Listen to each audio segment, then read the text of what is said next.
This day in sports history. This episode is brought to you by Sterling Soap. Go to STIRLING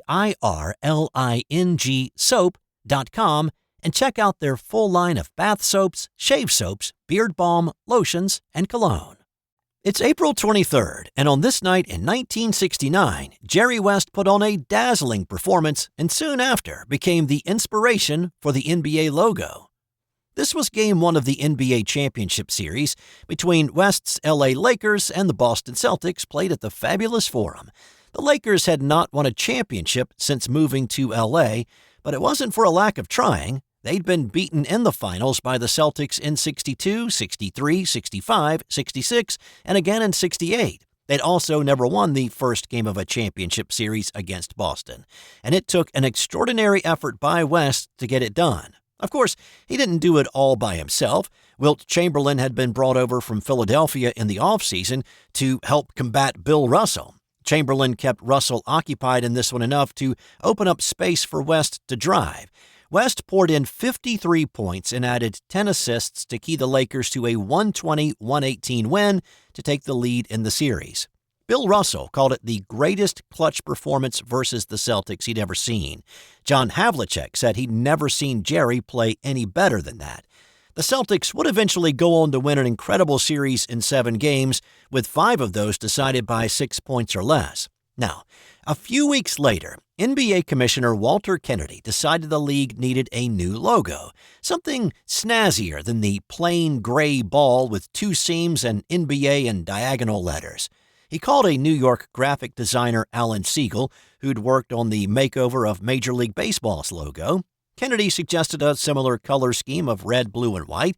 Siegel sifted through photos of NBA players that had been taken by Sport magazine photographers, and he came across a photo of West that team photographer Wen Roberts had taken during Game 1 of the '69 NBA Finals. And it showed West with the ball in his left hand, moving to his right, and it had everything he was looking for. He created a white silhouette, added in blue and red, and put NBA at the bottom. Siegel said the whole process took less than an hour. Commissioner Kennedy loved it, and he approved it. And ever since, it has been the logo of the league, inspired by events that happened on this night in 1969. Also on this day in sports history in 1999, Fernando Tatis Sr. became the first and still only player in Major League Baseball history to hit 2 grand slams in the same inning. Tatis came to the plate in the 3rd inning, and he jumped on a Chan Ho Park fastball, parked it over the left field fence for his first one.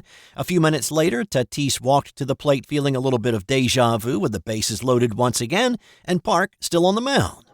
The runners go 3-2. Tatis swing and a long one. There it is, folks. Baseball history. A second grand slam home run for Fernando Tatis in the 3rd inning in Los Angeles, California, and the Cardinals lead it 11-2.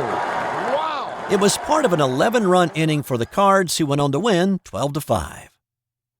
On or around this day in 1976, Harry Caray sang his first rendition of Take Me Out to the Ball Game during the 7th inning stretch for the fans in Chicago, though it was unintended. At this point, Caray was working for the White Sox, and he was known to sing while the radio broadcast was in commercial. Well, without telling Caray, White Sox owner Bill Veeck took the sound of Caray singing Take Me Out to the Ball Game into his microphone during the commercial break, and he piped it through the stadium's PA system in Comiskey Park.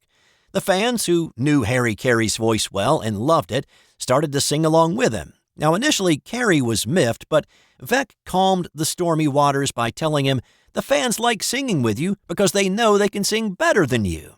It became a regular thing, and when Harry moved from the south side to the north side to work with the Cubs, he continued the tradition, and then with the aid of WGN broadcasting the games all over the country, the endearing and lovable Harry Caray singing during the 7th inning stretch with the crowd became a beloved tradition.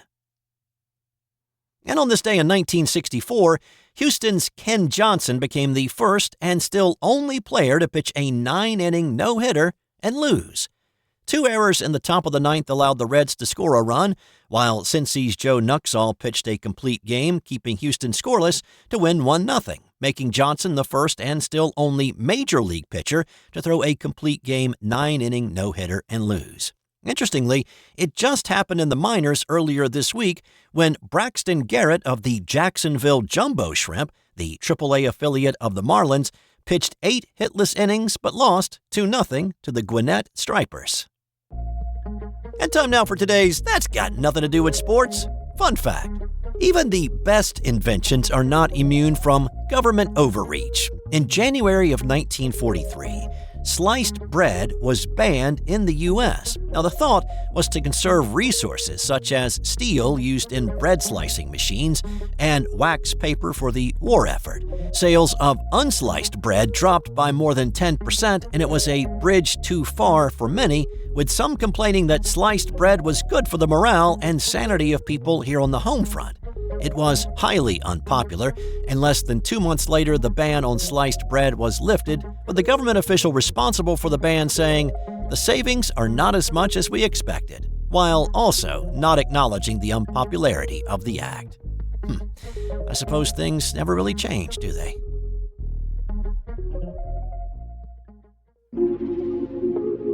This has been an original Thrive Suite production.